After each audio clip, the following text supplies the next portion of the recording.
your financial goals. You want more money? Turn what you know into dough. Start hanging out with the people who have it.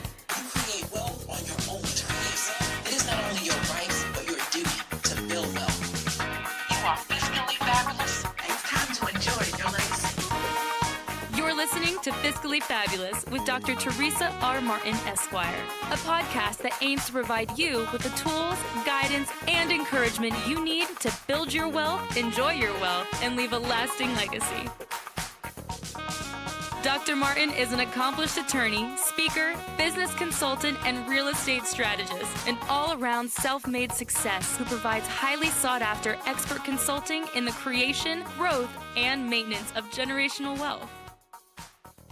Get some advanced creative strategy before we end. And I call these advanced because they are advanced and you really need to know what you're doing before you start trying to implement these things. A lot of people talk about it, but not a lot of people really understand the nuances on how it actually works. And I want you to understand how it actually works before you start delving in there. The first one is hard money. So many people contact Rhea about hard money.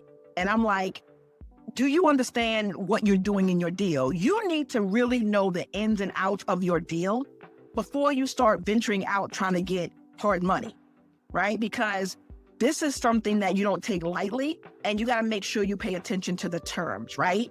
Hard money should really only be approached when you really have the understanding and the ins and outs of your deal. What this deal is supposed to do, what if it went wrong, how do I pivot? All those need to be taken into account before you venture into hard money, all right? Because it can be very costly. So the description of hard money is short-term asset-based loans from private lenders that's focused on the property and not your credit, okay? The benefits is that you can do fast funding. You can close in days and not weeks. They focus on your after-repair value, not your personal income. And most people who do this are for flips or some type of rehab. Okay, so that's usually who's using this. And that's the use case is the fix and flip opportunities, or you just have to hurry up and close the deal and get the money. Okay, so time-sensitive acquisition. The pros is speed, it's flexible, and the funds, you get the funds you need to purchase and rehab the property. Okay, hopefully, like I mentioned, you know that, okay, this is short-term, so it's not gonna be that much, but it can go longer. You gotta account for that. Okay, because sometimes things happen. So the cons, high interest rates. These things are expensive. Hard money is hard, okay? High interest rates, short term is usually about 6 to 18 months on it. So you gotta make sure that you're able to do whatever you need to do within that time frame.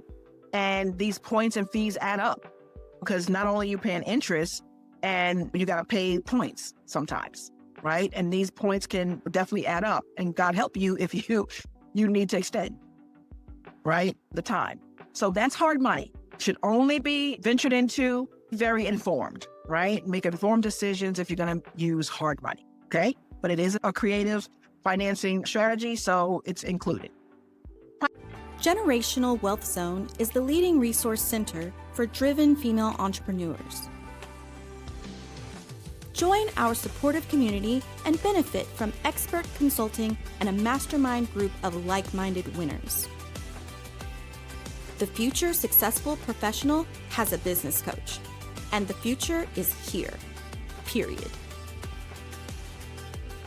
EnjoyYourLegacy.com. Private money, okay? This is lending on more my favorite, right? Because if you have family and friends and professionals who know you, like you, and trust you, then this is a great opportunity for you to lend from them, right? And it's for your circle that may be looking for some passive income strategies, right? They need some means to accelerate their monies, okay? Benefit is relationship-based, definitely relationship-based, okay? It's flexible terms and repayments because it's all done on promissory note basis and things of that sort. And you can fund deals that other lenders reject. The use case would be like buy and hold property, short-term flips, and JV deals, joint venture deals. But one of the things I want to say as far as the flexible terms and the repayment is a lot of times when you get private money or you're lending as a private lender, you want to make sure that there's underlying collateral, right? Because what happens if they don't pay you back?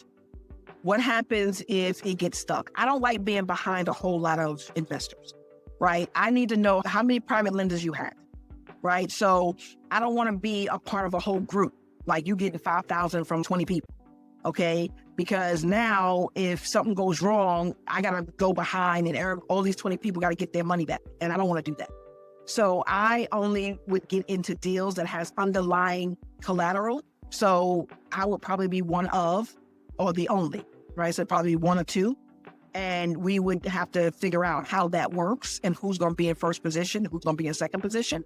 Because I don't usually fall behind anyone, if I'm doing anything like this. And if you don't pay me, I'm going to take the collateral, whatever that collateral we put up. So whether it's the deal, whether it's the property, whether it's whatever. I don't want your jewelry or watches. It got to be some type of real estate-based collateral, okay? So just think about that. If you're going to go in to be a private lender, you want to make sure that you have some type of security that you can actually repossess or something like that. So the pros would be negotiable terms. Obviously, you negotiate everything because they're friends and family. No red tape. Usually the red tape is just got to explain to them. There's not really a lot of red tape, but they got to understand what it is that they're getting involved in.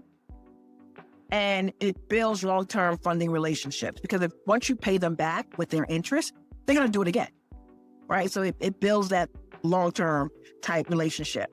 The con is you must build trust. They got to know and trust you. If you in everything and you come into them and you really haven't had success or seen success, or they haven't seen you have success in something, they may not necessarily want to do. Okay. So you got to just make sure that you understand that you got to build the trust first. Well, on the other side, they trust you, but then you went in and you really didn't know what you were doing or what have you. Now you risk straining the relationship when that deal falls through, right? Because they're trusting you with their money. And we know money is hard earned right now, right? So nobody can afford. We know it's an investment. So we know it's up there, but not because you failed to do whatever you need to do with your due diligence or what have you, right? So that's the con. So that's private money. Private money is good money. You just got to make sure that if you're going to be taking family, friends' money and stuff like that, you got to know what you're doing because the flip side is very bad, can be very bad. Self-directed IRAs, we mentioned this briefly, is in the myth or fact. The description is that retirement accounts, IRA, 401k, SEPs, things of that sort, that you invest in real estate, tax liens, notes, etc. You self-direct it, basically. It's outside of the traditional IRA, 401k, SEP. And then the benefits is tax-deferred or tax-free growth, depending on which one you have. Investors want passive income, so they will lend you from their self-directed IRA or 401k, and it allows them to diversify where they might be in regular mutual markets or mutual funds and stock market or whatever. It allows them to diversify into some different things like mortgage notes and tax liens, do crypto and things of that sort. It gives them other opportunities to diversify their portfolio. The use case is finding someone with an IRA or a 401k to invest in your deal passively. You do the work and they fund it. Basically, it's a partnership type thing. The pro is a win-win. The passive investor setup expands the capital pool because it gives you more opportunities. There's trillions of dollars in retirement funds out there. It's a huge market that right now, with everything going on, people are watching their funds. They might want to now diversify into some real estate, right? So this might be an opportunity for you if you watch the market and seeing how that's playing and you have some deals on the table that you have already vetted. But you might want to think about approaching someone about being one of your private investors utilizing their self-directed IRA, okay? The con is compliance rules because the custodian is in control of that. And then you cannot use your own self-directed IRA for your personal gain. That was part of the myth question that we went over. So self-directed IRA is absolutely a great creative strategy. The market is huge out there. If you have a deal right now, you vetted that deal, you might want to approach someone who may have a motivation, let's just say, to actually invest passively, to actually grow their portfolio.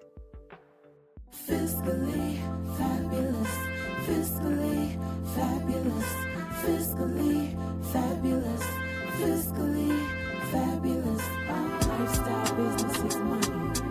How can I make them work for me? Lifestyle business is money. How can I make Dr. Teresa and tell her I need her. The financial mistress can help you build your businesses. Hi, Fabulous. It's Dr. Teresa Martin, your favorite legal and business strategist, and you're tuned in to Fiscally Fabulous Lifestyle. Fiscally fabulous, fiscally fabulous, fiscally fabulous, fiscally fabulous.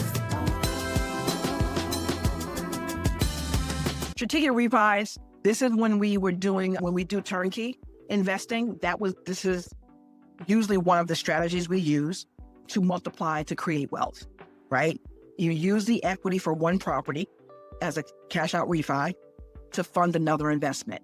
So usually how this works is you buy one property, and when that property grows in equity enough that it grows at least 30% in equity or what have you, you can take 20% out of the equity to invest in another property. So you take that 20% from that cash out refi, invest it into another property. Now that one becomes two.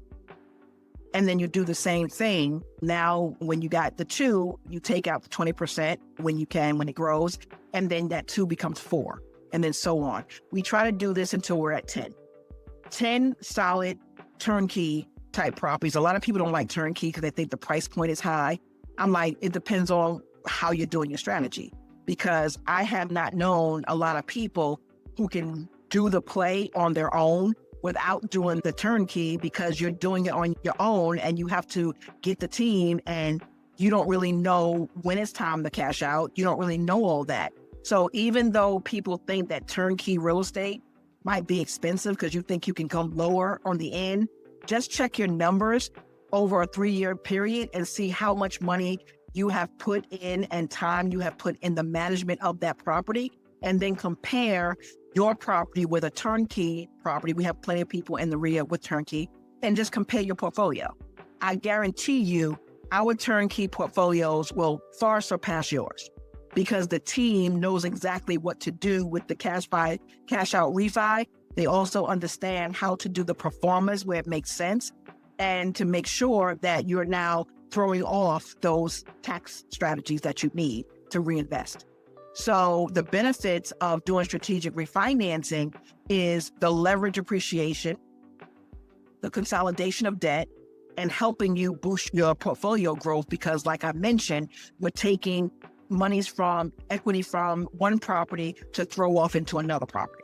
And so that's how we multiplying to create wealth. That's what we call that strategy. The use case is refinance a rental property to fund a flip or burn another unit. But you can do it in any type of thing, just to buy and rent or whatever the case may be. I never flipped. That's not my strategy. I don't do burrs. I'm not renting my own properties or anything like that. But definitely when I was doing rentals, that I use one rental to buy another rental to buy another rental and all that. But I didn't really have to do this strategy to refinance because I did the creative financing strategy. But in the turnkey model, that's exactly what the team does. Okay? So pros. The pros is low cost capital. It avoids new down payments, obviously, because you're pulling out equity, and the tax deductible interest. You definitely have to make sure you are working with your CPA or your tax strategist to make sure that you are estimating, forecasting the taxes, and making sure you're strategizing. You heard Lorraine mention that this is tax strategy season, right after the filing season. So, okay, so you want to pay attention to that. The con is that it resets your amortization, okay, whatever, and your monthly payments increase, right? But you're accounting for that in your revenue model, in your performance and all that. Strategic refinancing is absolutely a great strategy creatively to have in your creative toolbox, okay? Partnerships. Now, we have a lot of people in RIA who are in partnership deals, right, with one another. Some have partnered to do turnkey, some have partnered to do tax liens and deeds, some have partnered to do mortgage notes, some have partnered to do regular rentals. So we have partnerships all over it, okay? So that, I'm preaching to the choir here. But for some of you who have not ventured into partnerships, are both money partners and credit partners, right? So someone comes with the money, or some person comes with the credit, or both, okay? You bring your expertise, your time, and your hustle. okay? The benefits is that there's no personal cash required or credit required on your personal. Somebody's money, somebody's credit, right? But not yours. Okay, I just want to make sure, because that whole no money and all, you don't need money, you don't need credit. This is why you have to partner with somebody who has the money or has the credit. You get access to deals that you couldn't do solo because you have the time, expertise, and hustle, but you don't have the money or you don't have the credit. Okay. And then the best benefit is that the risk is shared. Like, you don't take the risk on yourself. And the use case is a new investor lacking funds, but great at finding deals. If you're great at finding deals and you know that this is your jam, this might be an opportunity for you to go out and find some partnerships that will make a win-win scenario happen, because there's still people who want to park their money somewhere because they don't trust the stock market. They want to do real estate. They don't have the time, energy, or expertise to do it. And that's where you come in. But again, you still have to have some expertise. That means you got to study your market that you're going to be investing in. You got to study the deal to make sure that you have forecasted the worst case scenario, right? You got to foresee, like, what is the worst case scenario that can happen? And then you plan for it. If you can do that, then, you should feel confident that you can be able to protect because you know every scenario, okay? So the pros is a win-win leverage. It builds credibility, and it's a scalable model, because if you have different deals, you can have different partnership arrangements. If you have one person who's a partner for credit, they can have 10 deals on their credit if they don't have a primary residence. So let's just say they have a primary residence, because everyone should. But they have a primary residence, so they have 9 more spots on their personal credit that they can be a credit partner, right? So that's 9 deals that you probably can utilize with them. And then the money partner, they might run out of cash, right? Because the cash can only go but so far. So you might have the same credit partner, but different money partners, and vice versa, okay? So it's scalable. And then the cons with that is that you must clearly define the roles and the exit contracts, right? So I mentioned before, contracts is going to control everything, right? Everything is a contract, okay? And then profit sharing reduces ROI, because if you have multiple people in a partnership deal, obviously the ROI is lessened, right? So that's a con. You account for that, right? That's that. So let's talk about stocks. So the stock loan securities or back line of credit, if you have a stock portfolio and you really think that right now you're looking at the market and you don't think it's like doing where you think it should be doing or whatever, and you want to diversify, you can actually borrow against your stock portfolio to access capital without triggering any of the taxes, okay? The benefit to this is that it's still low interest, right? Because it's your stock portfolio. It doesn't affect your credit because there's no credit pull. And you maintain your investment portfolio. It doesn't take anything away from your stock portfolio because it's a collateral, right, for that, right? So you don't lose it unless you don't pay it, right? So you just leverage your investment portfolio just like you would the equity in property. The use case would be like professionals with brokerage accounts wanting to invest in real estate, or individuals, if that's who you work with. I don't work with individuals, but if you work with individuals, then they might have some stock portfolios or what have you. You might have some stock portfolios that you want to roll over into something else. That's when you talk to whoever is handling your stock stuff. Like I self-manage my DRIPs, my dividend reinvestment portfolio. I self-manage that. I don't have a broker. But if you have a broker, then you would have to talk to them about how that actually works. Pros: quick access to the capital, no income verification, and funds in days, right? The cons would be market fluctuations, right? Because you see what's happening in the market right now. So that goes up and down.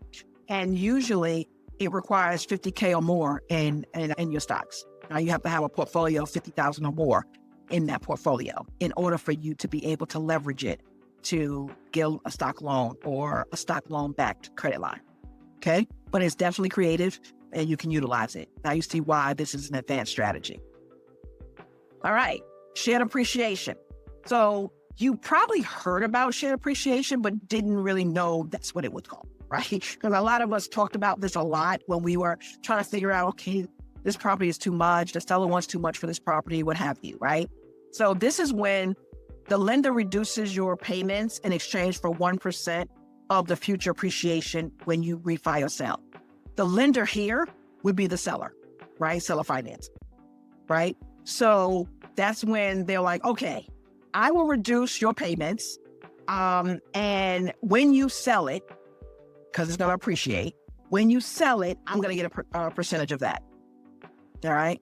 The benefits to this is you get a reduced monthly payment. It's affordable to help you control your barrier of entry. And it aligns investors and borrowers' interests, right? Because they want to sell, you want to buy, and it works out. Okay. A use case would be cash flow strapped buyers or first-time home investors in hot market. Hot markets, they go for a lot. So this is an opportunity for you to do this kind of strategy, but it's called shared appreciation. Okay. The pros to this is lower upfront costs, more deals to qualify. Okay. And it's a shared risk because if it doesn't appreciate, then it is what it is. If it does appreciate, then you share. Okay. The con is you give up equity and it's complex. So this definitely requires professional. You can't do this yourself. If you're not an attorney or a tax strategist or something like that, you're not going to be able to do this because this is very advanced. Okay. But just know that this is something that you can utilize if you've never heard it before. It's something that if you want to investigate later, just make sure you make note of shared appreciation mortgage strategy. Jade here hired an online freelancer to help her file her LLC. What she did not know was that she had to file her quarterly taxes, where to find her registered agent, or even why she needs one. If only someone had told her about the law offices of Teresa R. Martin, PC. Teresa and her team of exceptional quality professionals make it their business to establish great business. Let's schedule a call to make sure you are operating within the law. martinlegal.com. Okay. Now let's talk about one of my favorites is leveraging business credit for real estate. You guys know that's also my jam. It's not jams, right? But helping people leverage their business profile to help them access lines of credit and credit cards that's not tied to their social is really just a pleasure for me. I love that because one, people didn't know they could do it. And two, I like demystifying all the myths out there because everybody has, and I'm not going to call no names out there, but you guys have seen them. $50,000 guaranteed. Don't have to have good personal credit and all the other things that you can do, or getting you to get things that you don't need, a Granger account. I don't know how many work boots you need to start building business credit, right? It's a whole lot of stuff out there. So what I'm just letting you know is that you really shouldn't be just focused on business credit. You should be focused on building your business foundation and the success around your business. Business credit is just a way that you do that. So it's a stepping stone, right? If you don't have foundation set up, you really shouldn't be going after business financing anyway, because you're not set up properly, right? So if you're not set up properly and you don't know what you're doing, if your business fails, they can come after you personally, right? That means they can take your personal car, your personal home, and things of that sort, which is why everyone on this call, even if you are just now starting out, should now look at if once I form my LLC or my S Corp or my C Corp, and I get my EIN number and I get my business bank account and I have my address set up, that's not my home, it's time for me to now start building business credit. Everyone. Even if you're not trying to get partnerships down the line, okay? Because the problem is you're not going to be able to do it on your own in the new economy. Building business credit to leverage getting tax liens and getting notes and getting business lines of credit, being able to buy new computers, being able to get a personal assistant or getting a virtual assistant, all these things so that you don't have to tap into your savings is going to be important. But setting up the foundation of a business first and making sure that you strategize to make sure you set up properly, you got your compliance in order and all of that's going to be key. And we do that as you're starting to build your business credit and your foundation. You do it simultaneously, okay? Especially if you're going into retirement, because you definitely want to make sure you protect what you have, right? So the benefits is helping you separate your personal from your business finances, right? So you have two profit loss statements. You have your household profit and loss, and you have your business profit and loss. or multiple business profit and losses if you have DBAs and things of that sort. And then you build long-term bankability with that. And then you can stack the business credit with creative financing. Come on now. That 1-2 punch is like insane. Okay. But you're not going to be able to do it if you're not setting it up properly. That's why, the elite members, you start that foundation because you have a part of this inside of your membership, right? It's that important. The use case is helping you fund earnest money. It helps you with the marketing. It helps you do light rehab because we have rehab loans and things of that sort within the credibility community. And it helps you with your business expenses, right? So along with your CPA and tax strategist, along with your legal team, making sure that you're legal compliant, you also want to make sure that your business expenses are tied into adding in new debt service. Because once you get business financing, not business credit is different, but once you start getting business financing, that's a debt service. So that's why I'm always telling you that we got to focus on you building revenue in your business. Because if you're growing your business $10,000, $12,000 in your business bank account, now you're trying to get a $100,000 business line or business loan. Now they can see that you can pay the debt service, right? So that's why it's important that you show. So people ask me, how much money can I get? Well, let's look at your business. Because you want to make sure that you have revenue that's going to come in with the money that you're getting for the business credit and or the business financing, that now you're growing. So with that money, you're growing not only your business, but your business revenue. Now your profit margins are a little better. So now you are going to be able to show that you can afford this debt service and you will get approved for more and more business credit lines and or business financing.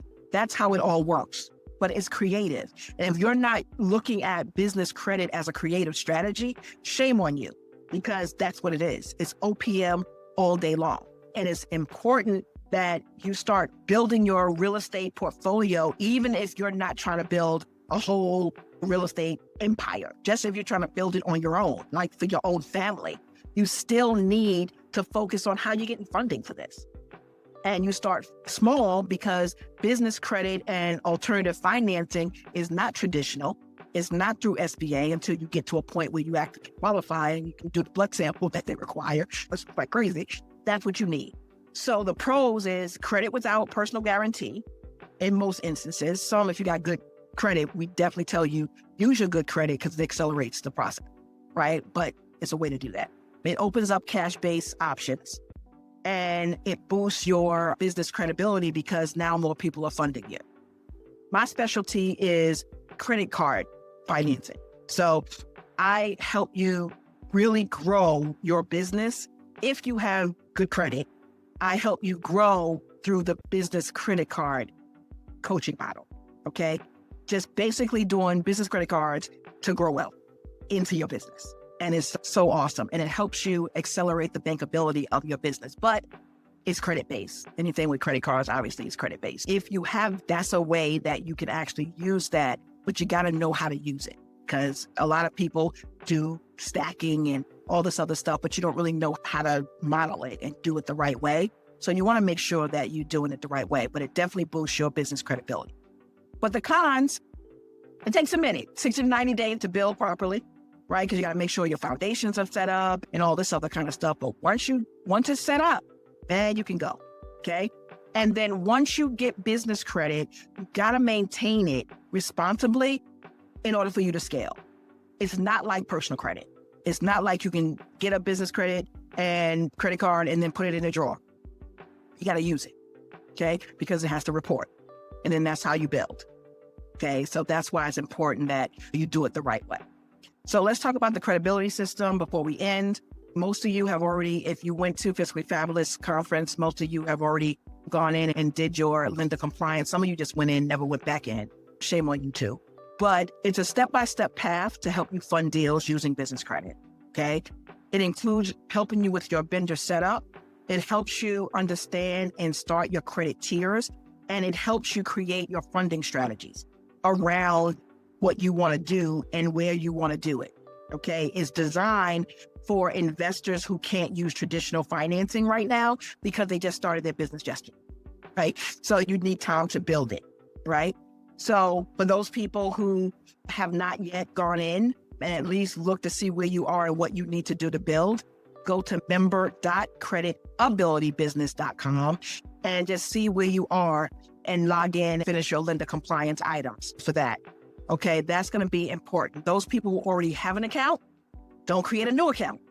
Just go in. If you lost your password, just go and say lost password and just log into where you are. Otherwise, you're going to start all over again. Okay?